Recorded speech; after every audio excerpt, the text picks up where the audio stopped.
Good morning student. In last video lecture we will discuss about chapter surface chemistry. Our topics in last video lecture colloidal solutions and types of colloidal solution, classification on the basis of particles, on the basis of nature and other. Today our topic is in preparation method for the colloidal solutions. Colloidal solutions का preparation methods अगर अपन बात करें students के जो colloidal solutions होते हैं, colloidal solutions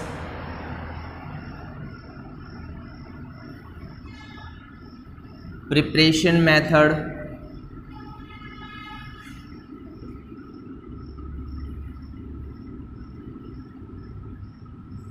तो students ये जो प्रिपरेशन मेथड्स हैं इन्हें अपन मेनली टू टाइप्स में डिवाइड कर सकते हैं। सबसे पहली बात तो आप लोग जानते हो कि दो टाइप के कोलाइडल सॉल्यूशन अपने पास थे लास्ट टाइम पर। एक जो कोलाइडल सॉल्यूशन था वो कौन सा था, लायोफिलिक कोलाइडल सॉल्यूशन, और एक जो था वो कौन सा था,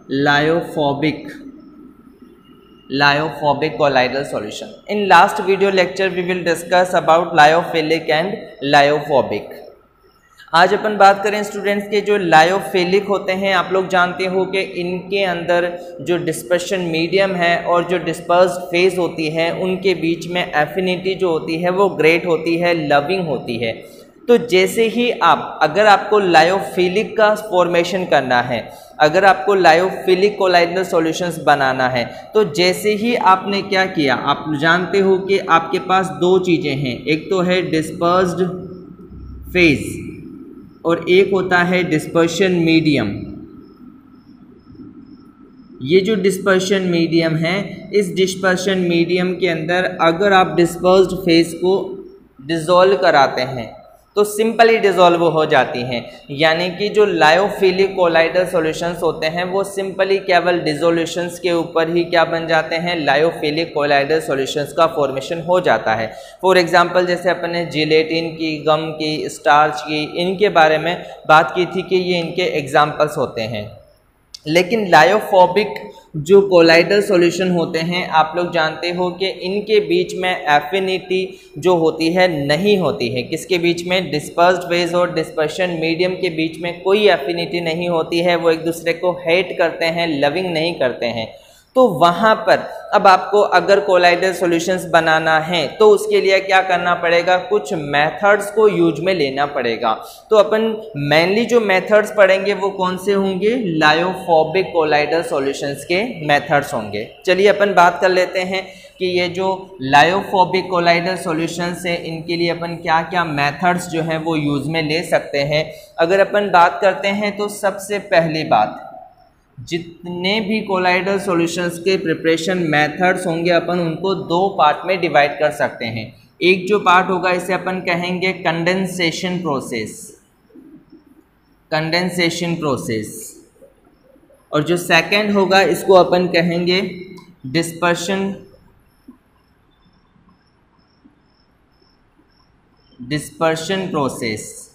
डिस्पर्शन प्रोसेस। दोनों ही इम्पोर्टेंट टॉपिक है स्टूडेंट्स, दोनों से ही क्वेश्चंस जो हैं आप लोगों से पूछे जा सकते हैं। जैसे अगर अपन बात करते हैं कंडेंसेशन प्रोसेस, तो के अंदर मेन एक मेथड जो कि आपकी एनसीईआरटी बुक में दिया हुआ है वो है केमिकल मेथड या केमिकल रिएक्शंस। अब इन केमिकल रिएक्शंस के थ्रू क्या बनाया जा सकता है, लायोफोबिक कोलाइडल सॉल्यूशंस बनाया जा सकता है। अब ये जो लायोफोबिक कोलाइडल सॉल्यूशंस बनाए जाते हैं तो कौन कौन सी केमिकल रिएक्शंस है, तो जैसे सबसे पहली केमिकल रिएक्शंस के बारे में अपन कहते हैं तो ये है ऑक्सीडेशन रिएक्शन। ऑक्सीडेशन रिएक्शन के अंदर क्या किया जाएगा कि अगर आपके पास H2S गैस है उसको आप SO2 सॉल्यूशंस में से बबल करा रहे हो, पास करा रहे हो, तो यहाँ पर आपके पास सल्फर सॉल्यूशन बन जाएगा प्लस वाटर मॉलिक्यूल बन जाएगा। अब इसको अपन क्या कर सकते हैं, बैलेंस कर सकते हैं। बैलेंस करने के लिए जैसे फॉर एग्जांपल यहाँ पर अगर अपन बात करें एक और एक दो ऑक्सीजन, यहाँ पर जो है ऑक्सीजन 2 है तो मैं क्या कर सकता हूँ, यहाँ पर 2 लगा सकता हूँ।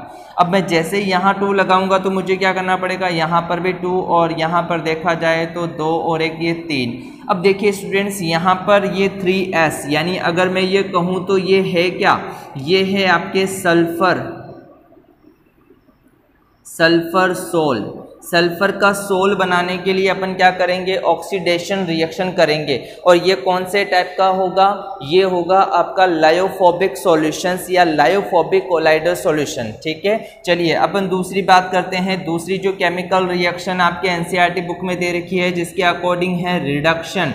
अब रिडक्शन करवाने के लिए आपके पास क्या होना चाहिए, AuCl3 होना चाहिए, प्लस आपके पास मेथेनॉल होना चाहिए, प्लस आपके पास वाटर होना चाहिए। ठीक है ना। जब आप इनकी रिएक्शन कराते हो तो रिएक्शन कौन सी हो रही है यहाँ पर, रिडक्शन रिएक्शन। जैसे ही रिडक्शन रिएक्शन होगी तो यहाँ पर एक तो आपको ये पता चल जाएगा, देखो यहाँ पर अगर मैं ये कहूँ तो यहाँ से एक तो आपको बनाना है CH3COOH, एक आपको बनाना है यहाँ पर HCl, एक आपको यहाँ बनाना है HCl और एक आपको बनाना है Au।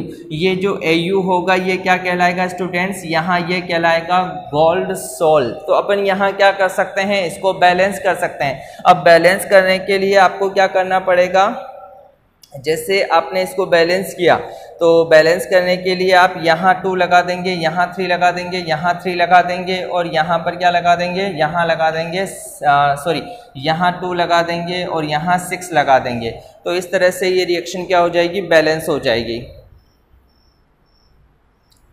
CH3COOH नहीं आएगा बल्कि यहाँ पर ही आएगा 3HCOOH, ये आ जाएगा इसमें यहाँ पे। ठीक है ना।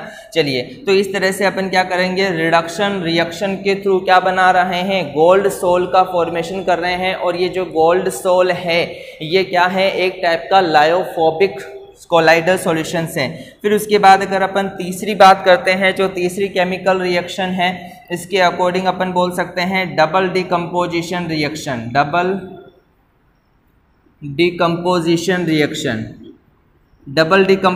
रिएक्शन। अब ये जो डबल डिकम्पोजिशन रिएक्शन है इसके अंदर आपको AS2O3 लेना है, प्लस यहाँ पर आपको H2S लेना है और यहाँ से आप बनाएंगे AS2S3 प्लस H2O बना लेंगे। ठीक है ना। यहाँ से ये बनेगा, ये क्या कहलाएगा, आर्सेनिक सल्फाइड। तो इसको बैलेंस भी कर सकते हैं अपन। यहाँ पर इसको आगे कंटिन्यू आप देख लें, इसको बैलेंस करके देखने की कोशिश करना है इसको। ठीक है ना। ये मैं आप लोगों को होमवर्क की तरह दे रहा हूँ, इस तरह आपको इसको बैलेंस करना है। ठीक है। तो डबल डिकम्पोजिशन रिएक्शन भी हो गई आपके, रिडक्शन भी हो गई आपके, ऑक्सीडेशन भी हो गई, और किस टाइप की होती है, हाइड्रोलाइसिस। एक होती है जैसे अपन कहते हैं हाइड्रोलाइसिस। अब ये जो हाइड्रोलाइसिस होता है इसके अंदर क्या किया जाता है, जो FeCl3 है इस FeCl3 को अपन क्या कराते हैं, वाटर के अंदर ऐड कराते हैं। तो यहाँ पर आपको क्या बन जाता है, जैसे वाटर में ऐड करवाएंगे तो यहाँ पर आपका बनेगा FeOH का होल थ्राइस प्लस HCl। इस रिएक्शन को भी आपको बैलेंस करना है। ठीक है ना। तो ये जो कुछ केमिकल रिएक्शंस हैं, इन केमिकल रिएक्शंस के थ्रू अपन क्या बना सकते हैं, यहाँ पर कोलाइडल सॉल्यूशंस का फॉर्मेशन कर सकते हैं। सारी केमिकल रिएक्शंस हैं, इंपॉर्टेंट है, पूछी जा सकती है कि आपको अगर आर्सेनिक सल्फाइड का बनाना है, फेरिक हाइड्रोक्साइड का बनाना है, यहाँ पर आपको Au का बनाना है, यहाँ आपको सल्फर का बनाना है, तो आप इनके लिए कौन सी मेथड या कौन सी केमिकल मेथड को आप इसमें अप्लाई करेंगे। ठीक है। चलिए अब उसके बाद देखिए स्टूडेंट, सेकंड जो टाइप्स आता है, इस सेकंड टाइप की अगर अपन बात करते हैं, जो सेकंड मेथड है, इस सेकंड मेथड के अंदर एक तो आता है जिसको अपन बोलते हैं ब्रेडिग आर्क मेथड, है ना, ब्रेडिग आर्क मेथड। ये बहुत ही इंपॉर्टेंट मेथड्स हैं स्टूडेंट्स। फिर उसके बाद सेकंड जो आता है इसको अपन बोलते हैं पेप्टाइजेशन। पेप्टाइजेशन मेथड, ये दोनों ही मेथड बहुत इंपॉर्टेंट मेथड है। अपन एक बार इनके बारे में एक बार मैं इनको इरेज करके आपको ब्रेडिंग आर्क मेथड के बारे में एक्सप्लेन करता हूँ।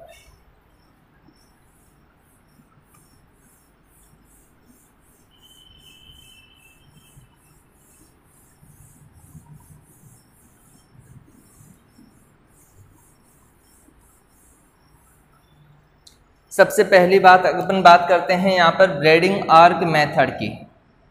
Braiding arc method braiding arc method, देखिए ब्रेडिंग आर्क मेथड जो होता है वो नॉर्मली जो है, जैसे कि अगर आपको गोल्ड सॉइल बनाना है या प्लेटिनम सॉइल बनाना है, इस टाइप के मेटल के जो सोल बनाए जाते हैं उसके लिए ये वाला मेथड जो है वो यूज में लिया जाता है। अब ब्रेडिंग आर्क मेथड होता क्या है, इसके अंदर सिंपल सा आपको क्या करना है, एक बीकर लेना है, कंटेनर, और इस कंटेनर के अंदर आप क्या कर देते हो, एक डिस्पर्शन मीडियम इसके अंदर फिल कर देते हो। जैसे नॉर्मली जैसे मान लीजिए वाटर भी एक डिस्पर्शन मीडियम हो सकता है, और यहाँ पर आपने एक डिस्पर्शन मीडियम ले लिया है। ये क्या है, एक डिस्पर्शन मीडियम है, डिस्पर्शन मीडियम। यहाँ आपने एक डिस्पर्शन मीडियम को फिल किया हुआ है, और जस्ट इसके बाहर एक और कंटेनर आपने लिया हुआ है, और इस कंटेनर के अंदर आपने आइस के क्यूब्स डाले हुए हैं। यहाँ पर इसमें आइस क्यूब्स प्रेजेंट है, ये सारे आइस क्यूब से फिल हैं, यानी इसके चारों तरफ क्या प्रेजेंट है, आइस क्यूब्स प्रेजेंट है।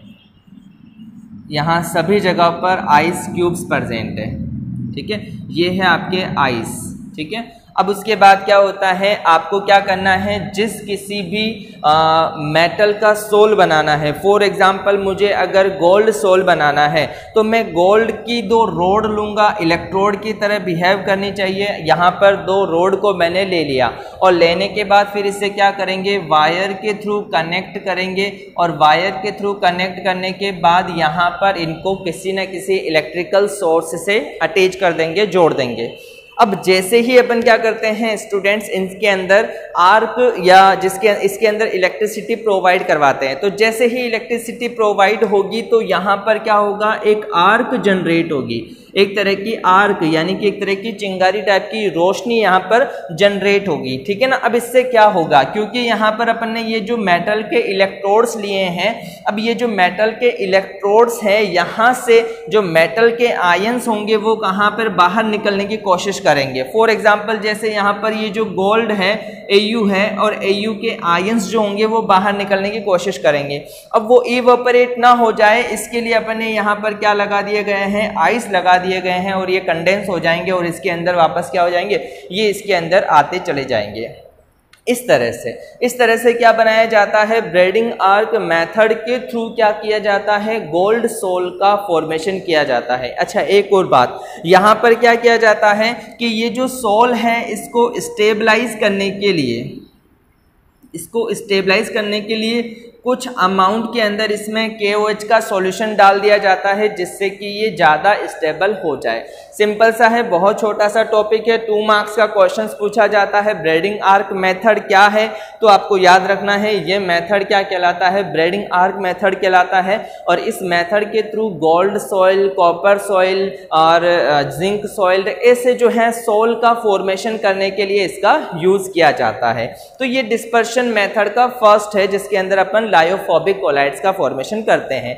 अब अगर अपन बात करते हैं सेकंड अपना जो टॉपिक्स है वो क्या है, पेप्टाइजेशन मेथड। अब ये पेप्टाइजेशन मेथड क्या होता है,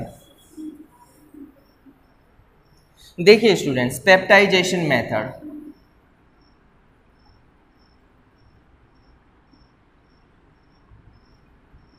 अगर अपन बात करते हैं पेप्टाइजेशन मेथड की, तो आपको याद रखना है, थोड़ा सा यहाँ से आपको हिंट मिल जाएगी। पेप्टाइजेशन के अंदर क्या आनी चाहिए, एक पीपीटी आनी चाहिए। पेप्टाइजेशन में आपको क्या याद आएगा, एक पीपीटी याद आएगी। और ये जो पीपीटी है ये कैसी होनी चाहिए, एकदम फ्रेशली प्रिपेयर्ड होनी चाहिए, फ्रेशली प्रिपेयर्ड है ना, फ्रेशली प्रिपेयर्ड होनी चाहिए। और ये जो फ्रेशली प्रिपेयर्ड पीपीटी होगी, इसके अंदर आपको क्या ऐड करना है, इसके अंदर आपको ऐड करना है स्मॉल अमाउंट के अंदर स्मॉल अमाउंट में सुटेबल इलेक्ट्रोलाइट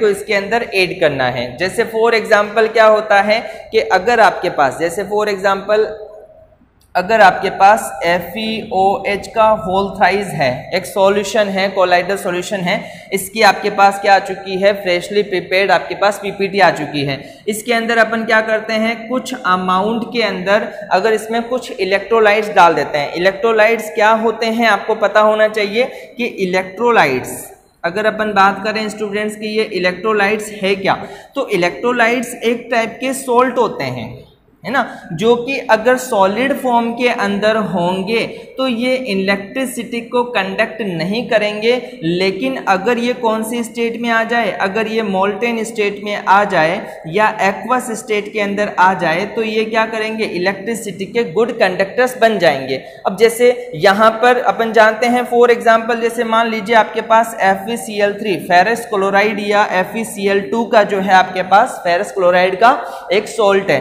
अब आप जानते हो जब इसे मैं एक्वस सॉल्यूशन में लूंगा तो ये Fe2+ और Cl2- या Cl- के अंदर टूट जाएगा, ठीक है ना। तो यहाँ पर ये जो है ये क्या बिहेव करेगा, ये इलेक्ट्रोलाइट की तरह बिहेव करेगा। अब आपको कैसे बनाना है, पेप्टाइजेशन मेथड के अंदर एक फ्रेशली प्रिपेयर्ड जो PPT होती है उसके अंदर स्मॉल अमाउंट के अंदर आपको क्या ऐड करना है, इलेक्ट्रोलाइट को ऐड करना है, सूटेबल इलेक्ट्रोलाइट्स को आपको इसमें ऐड करना है, जिससे क्या हो जाएगा, इसमें जो है एक न्यू कोलाइडल सॉल्यूशंस का फॉर्मेशन हो जाएगा। अब ये न्यू कोलाइडल सॉल्यूशंस का फॉर्मेशन कैसे होगा, जैसे अगर अपन देखें कि मान लीजिए जैसे ये फेरस हाइड्रोक्साइड है, तो जैसे मान लीजिए ये आपके पास ये फेरस हाइड्रोक्साइड का मॉलिक्यूल्स है, ठीक है ना, और इसके चारों तरफ क्या प्रेजेंट हो जाएंगे, इस तरह से पॉजिटिव आयंस प्रेजेंट हो जाएंगे और ये क्या बना लेंगे, एक टाइप का कोलाइडल सॉल्यूशंस का फॉर्मेशन कर लेंगे। तो इस तरह से स्टूडेंट्स अपन ने देखा है कि कोलाइडल सॉल्यूशंस को कैसे प्रिपेयर किया जाता है। इंपॉर्टेंट टॉपिक है, क्वेश्चंस पूछे जाते हैं CBSE एग्जाम के अंदर इससे रिलेटेड, तो आपको इसे बहुत अच्छे से समझना है और बहुत सिंपल सा टॉपिक है, कुछ भी ज़्यादा इसमें नहीं है। कुछ केमिकल रिएक्शन है, टोटल 4 टाइप की केमिकल रिएक्शंस है, जिसमें अगर अपन बात करें ऑक्सीडेशन है, रिडक्शन है, हाइड्रोलाइसिस है और डबल डिकम्पोजिशन है। ये सारे मेथड कौन से हैं, कंडेंसेशन मेथड है। देन उसके बाद डिस्पर्शन मेथड के अंदर 2 टाइप के आते हैं, एक आता है ब्रेडिंग आर्क मेथड और एक आता है peptization method. Braiding arc method के थ्रू आप गोल्ड सॉइल या कॉपर सॉइल का फॉर्मेशन करते हैं और इसके लिए इस तरह का एक एपरेटस आप यूज में लेते हैं, ठीक है ना। और पेप्टाइजेशन मेथड के अंदर आपको फ्रेशली प्रिपेयर्ड जो PPT होती है उस PPT के अंदर सूटेबल अमाउंट के अंदर सूटेबल इलेक्ट्रोलाइट को ऐड करते हैं, जिससे क्या बन जाता है, कोलाइडल सॉल्यूशंस का फॉर्मेशन हो जाता है। अब इसके बाद जो अपना नेक्स्ट टॉपिक आता है स्टूडेंट्स, वो है कि ये जो कोलाइडल सॉल्यूशंस बनाया है क्या वो कितना इम्प्योर है, कितना प्योर है। अगर उसके अंदर इम्प्योरिटी है, अगर किसी तरह की उसमें इम्प्योरिटी प्रेजेंट है, तो उन इम्प्योरिटी को आप कैसे जो है अलग कर सकते हो। यानी कि अगर अपन देखें तो प्यूरिफिकेशन ऑफ कोलाइडल सॉल्यूशंस जो टॉपिक है स्टूडेंट्स, वो है आपका प्यूरिफिकेशन ऑफ कोलाइडल सॉल्यूशंस।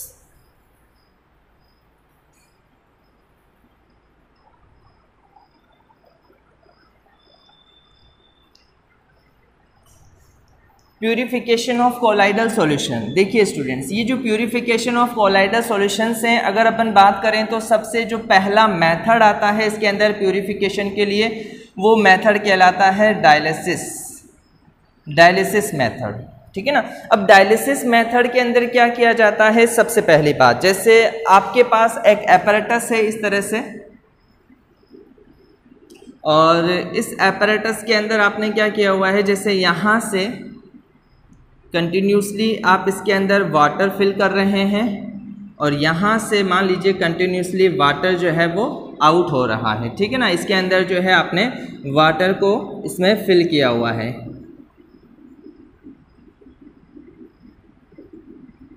ठीक है। अब इसके अंदर आप क्या करते हो, जो कोलाइडल सॉल्यूशंस जिसको आपको फिल्टर करना है, जिसको आपको प्यूरिफाई करना है, उस प्यूरिफाई वाले या अनप्यूरिफाई जो आपके पास कोलाइडल सॉल्यूशंस है, उस कोलाइडल सॉल्यूशन को आपको किस में लेना है, animal membrane, animal membrane. Animal membrane आप लोग जानते हो एसपीएम टाइप की होती है, बायोलॉजी वाले स्टूडेंट्स जानते होंगे। एस का मतलब होता है सेमी, पी का मतलब होता है पर, और मिएबल यानी कि सेमी परमिएबल। सेमी परमिएबल का मीन्स ये है कि ऐसी मेम्ब्रेन जो कि अपने में से, एक्चुअल में मेम्ब्रेन होती क्या है, मेम्ब्रेन एक तरह से देखा जाए तो एक कवर है, एक थैली है, एक झिल्ली है, जहाँ से कि कुछ पार्टिकल्स अंदर भी अलाउ हो सकते हैं आने जाने के लिए, और कुछ जो है वो बाहर से अंदर आ सकते हैं, कुछ जो है वो अंदर के पार्टिकल्स बाहर की तरफ मूव कर सकते हैं। सेमी परमिएबल है, यानी हर पार्टिकल्स नहीं जा सकता, लेकिन हाँ कुछ पार्टिकल जिनकी साइज जो होती है इनके पोर्स के अकॉर्डिंग हाँ जाती है, उनको वो क्या करती है, अलाउ करती है अंदर और बाहर जाने के लिए, ठीक है ना। अब जैसे फॉर एग्जांपल आपने क्या किया हुआ है कि आपके पास एक इस तरह का मेम्ब्रेन है, और इस मेम्ब्रेन के अंदर आपने क्या फिल किया हुआ है, कोलाइडल सॉल को या सॉल्यूशंस को आपने फिल किया हुआ है। अब ये जो कोलाइडल सॉल्यूशंस हैं ये क्या है, आपके पास इम्प्योर है, ठीक है ना। और ये इम्प्योर कोलाइडल सॉल्यूशंस, तो यहाँ से आप क्या कर रहे हो, जब कंटिन्यूएशन के अंदर वाटर को प्रोवाइड करवाते जा रहे हो, तो यहाँ से वाटर कुछ मॉलिक्यूल्स अंदर चले जाएंगे, और अंदर जाने के बाद ये जो इम्प्योरिटी, कुछ इम्प्योरिटी जो होंगी वो वाटर में डिजोल्व हो जाएगी, और डिजोल्व होने के बाद वो यहाँ पर बाहर की तरफ आना शुरू हो जाएगी, ठीक है ना, और यहाँ से वो बाहर निकलना शुरू हो जाएगी। तो इस तरह से क्या होगा कि जो कोलाइडल सॉल्यूशंस है उसमें से कुछ इम्प्योरिटी जो होगी वो डायलिसिस प्रोसेस के थ्रू क्या हो जाएगी, बाहर निकल जाएगी। अब याद रखें स्टूडेंट्स, यही डायलिसिस प्रोसेस जो है वो हॉस्पिटल्स के अंदर भी यूज में लिया जाता है। जैसे आपको पता है कि अगर किसी की किडनी फेलियर हो जाती है तो उसे डायलिसिस पे रखा जाता है, तो इसका मीन्स ये है कि वही कंसेप्ट, यही कंसेप्ट जो है वो उसको वहां पर भी यूज लिया गया है। सिंपली ये होता है कि जो ब्लड होता है उस ब्लड को डायलिसिस मशीन के थ्रू क्या किया जाता है, पास करवाया जाता है, और उसमें जो ब्लड के अंदर जो इम्प्योरिटी होती है, जो अनवांटेड सब्सटेंस होते हैं, उनको डायलिसिस प्रोसेस के थ्रू ब्लड से रिमूव कर दिया जाता है, अलग कर दिया जाता है, हटा दिया जाता है, ठीक है। तो इस तरह से ये डायलिसिस प्रोसेस है जिसके थ्रू कुछ अमाउंट के अंदर प्यूरिफिकेशन किया जा सकता है। अब जो सेकंड मेथड होता है इसको अपन बोलते हैं इलेक्ट्रोडायलिसिस, इलेक्ट्रोडायलिसिस प्रोसेस। ये जो डायलिसिस प्रोसेस है सेम बिल्कुल ऐसा ही होता है इलेक्ट्रोडायलिसिस प्रोसेस, लेकिन क्योंकि ये जो प्रोसेस है वो क्या है स्टूडेंट्स, थोड़ा स्लो होता है, धीरे होता है, और इस रेट को फास्ट करने के लिए, इस प्रोसेस को फास्ट करने के लिए क्या कर दिया जाता है, यहाँ पर दो अलग अलग मेटल के इलेक्ट्रोड्स लगा दिए जाते हैं। जैसे मान लीजिए एक पॉजिटिव टर्मिनल और एक नेगेटिव टर्मिनल, तो यहाँ पर क्या कर दिया जाएंगे, दो मेटल के इलेक्ट्रोड्स लगा दिए जाएंगे। अब होता क्या है कि ये जो इम्प्योरिटीज होती है उनके अंदर, उनके ऊपर किसी ना किसी तरह का कोई ना कोई चार्ज होता है, तो ये जो चार्ज होते हैं ये अपोजिट डायरेक्शन यानी अपोजिट इलेक्ट्रोड की तरफ मूव करना शुरू हो जाएंगे। तो यहाँ से ये जो इलेक्ट्रोडायलिसिस प्रोसेस है वो डायलिसिस प्रोसेस का ही सेम पार्ट है, बस यहाँ पर इसको थोड़ा सा फास्ट करा दिया जाता है। तो ये प्रोसेस क्या कहलाता है, आपका इलेक्ट्रोडायलिसिस प्रोसेस कहलाता है। देन इसके बाद अगर अपन बात करते हैं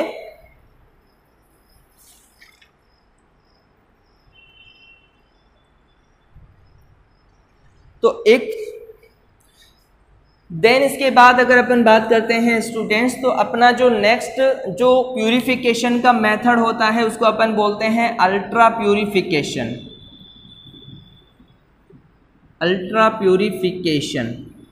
अब ये जो अल्ट्रा प्यूरिफिकेशन होता है इसमें क्या होता है, जैसे आप लोग जानते हो कि फिल्टर पेपर होता है, फिल्टर पेपर, ये जो फिल्टर पेपर होता है इसके पोर्स जो होते हैं वो नॉर्मल फिल्टर पेपर के जो पोर्स होते हैं वो थोड़े ज़्यादा बड़े होते हैं, जिससे कि क्या होते हैं कि कोलाइडल पार्टिकल्स भी पास हो जाते हैं।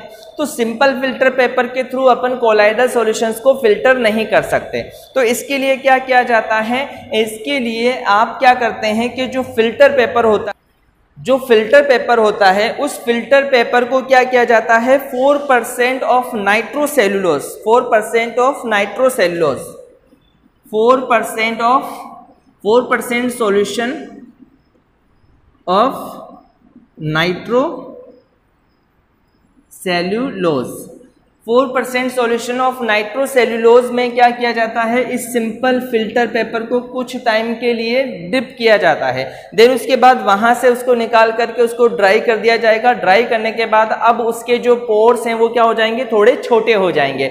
तो अब वहां से कोलाइडल पार्टिकल्स तो बाहर नहीं निकल सकते, लेकिन जो स्मॉल इम्प्योरिटीज होंगी वो क्या हो जाएगी, वहां से बाहर निकल जाएगी। तो ये कुछ प्रोसेस है स्टूडेंट्स जिसके थ्रू अपन क्या करते हैं, प्यूरिफिकेशन ऑफ कोलाइडल सॉल्यूशंस करते हैं। अब इनके बाद अपना जो नेक्स्ट टॉपिक आता है वो है स्टूडेंट्स आपका प्रॉपर्टीज ऑफ कोलाइडल सॉल्यूशंस। जैसे आप लोग 9th क्लास 10th क्लास में भी कुछ पढ़ चुके हैं, जैसे कि टिंडल इफेक्ट शो करता है, ब्राउनियन मूवमेंट शो करता है, ठीक है ना। इसके अलावा कुछ कोलिगेटिव प्रॉपर्टीज वगैरह भी होती हैं, तो उनके बारे में अभी अपन डिस्कस करते हैं।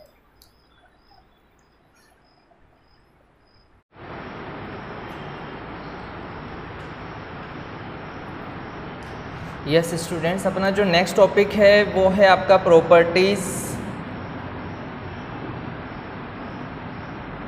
Of colloidal solutions, properties of colloidal solutions. देखिए वैसे तो बहुत सारी प्रॉपर्टीज़ हैं आपको इसमें दे रखी हैं। जैसे अगर अपन बात करें, सबसे पहली जो प्रॉपर्टीज़ है इसके अकॉर्डिंग है फिजिकल प्रॉपर्टीज़। फिजिकल प्रॉपर्टीज़ आप लोगों को पता है जो कोलाइडल सॉल्यूशंस होते हैं वो हेट्रोजीनस नेचर के होते हैं, फर्स्ट बात। दूसरी बात ये होती है कि उनके अंदर फिल्टर एबिलिटी प्रेजेंट होती है, फिल्टरेबिलिटी प्रेजेंट होती है। और एक ये होते हैं कि ये स्टेबल नेचर के होते हैं। आप लोगों को पता है कि कोलाइडल सॉल्यूशंस जो होते हैं वो कभी सेटल डाउन नहीं होते हैं, ठीक है ना। तो ये तीनों प्रॉपर्टीज़ किसके अंदर आ जाती है, आपकी फिजिकल प्रॉपर्टीज़ के अंदर आती है। तो फिजिकल प्रॉपर्टीज़ के अंदर अगर अपन बात करें तो जैसे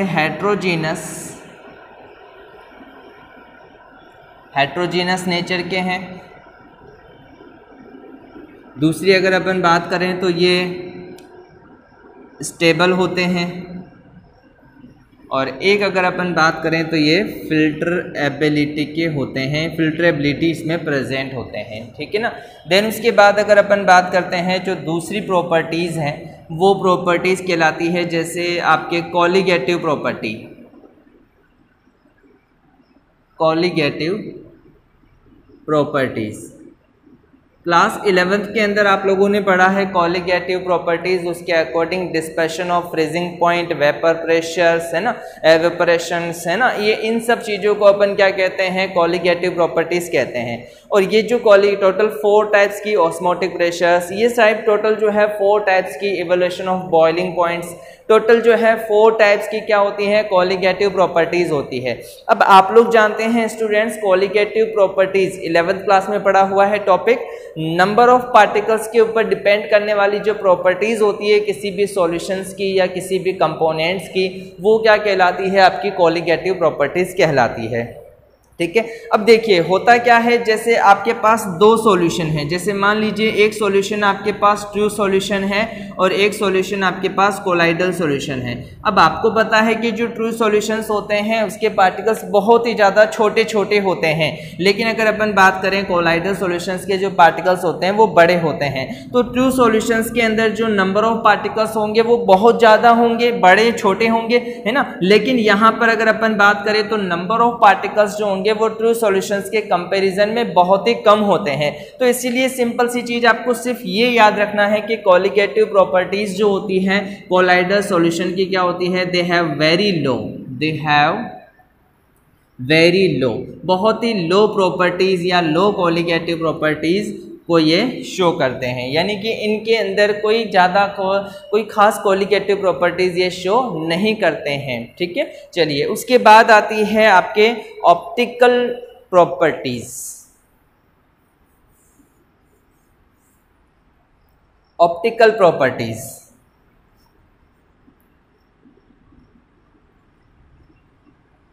अब ऑप्टिकल प्रॉपर्टीज थोड़ी सी इंपॉर्टेंट है। आप लोग जानते हैं 2 टाइप की ऑप्टिकल प्रॉपर्टीज हैं। एक अगर अपन बात करें तो वो कहलाती है ब्राउनियन मूवमेंट, ब्राउनियन मूवमेंट्स आती है फर्स्ट, और सेकंड अगर अपन बात करते हैं तो ये आती है टिंडल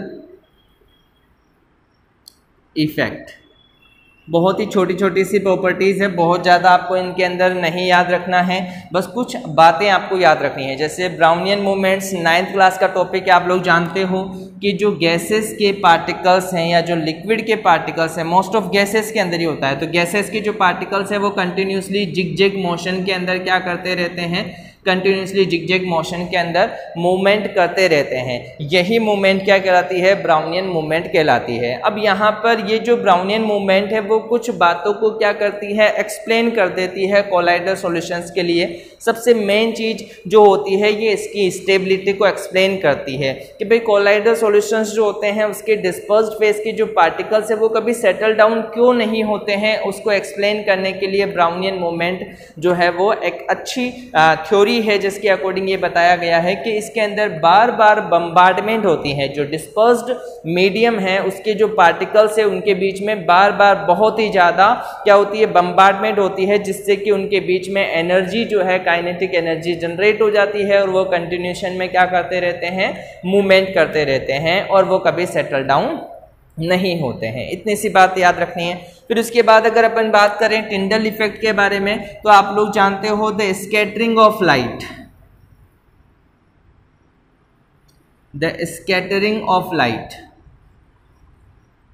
लाइट का स्कैटर होना, यही फिनोमिना क्या कहलाता है, टिंडल इफेक्ट कहलाता है। ये भी बिल्कुल 9th क्लास का टॉपिक है, छोटा सा टॉपिक है कि आप लोग जानते हो जो कोलाइडल सॉल्यूशंस होते हैं, जो कोलाइडल सॉल्यूशन है वो टिंडल इफेक्ट को शो करते हैं। अब ये जो कोलाइडल सॉल्यूशन है जो टिंडल इफेक्ट को शो कर रहा है, इसके अकॉर्डिंग क्या होगा कि जब आप किसी कोलाइडल सॉल्यूशन में, जैसे अगर आपको पता है, जैसे मान लीजिए यहाँ पर आपके पास कोई बीकर है और इस बीकर में आपने कोलाइडल सॉल्यूशंस को फिल किया हुआ है, और यहाँ से आप कोई लाइट का सोर्स है जहाँ से इसमें से लाइट को पास करवाते हो, तो आप देखते हो कि यहाँ पर जो पार्टिकल्स हैं वो स्कैटरिंग कर देते हैं, लाइट को बिखेर देते हैं, जिससे वो पाथ क्या हो जाता है, विजिबल हो जाता है। ये पाथ विजिबल हो जाता है, जो कि ट्रू सॉल्यूशंस के अंदर नहीं हो पाता है। यही चीज़ क्या कहलाती है, टिंडल इफेक्ट कहलाती है। अब यहाँ कुछ बातें ये हैं कि ऐसा क्यों होता है। टिंडल इफेक्ट शो करने के लिए दो बातें होती है। फर्स्ट बात तो ये है कि जो कोलाइडल सॉल्यूशंस के पार्टिकल्स होते हैं वो उस रेंज के होते हैं जिससे कि वहाँ पर वेवलेंथ को स्कैटर कर सके। दूसरी बात ये होती है कि इनके अंदर जो कोलाइडल सॉल्यूशंस है उसमें दो मीडियम प्रेजेंट है, कोलाइड डिस्पर्शन मीडियम और डिस्पर्स्ड फेज। तो इन दोनों के बीच का जो रिफ्रैक्टिव इंडेक्स की वैल्यूज होती है, मैग्नीट्यूड होता है, वो लार्ज होता है, हाई होता है। इस वजह से ये क्या शो कर सकते हैं, टिंडल इफेक्ट को शो कर सकते हैं। तो इस तरह से अपन ने देखा स्टूडेंट्स ये तीन प्रॉपर्टीज है। देन उसके बाद अगर अपन आगे कंटिन्यू बात करते हैं,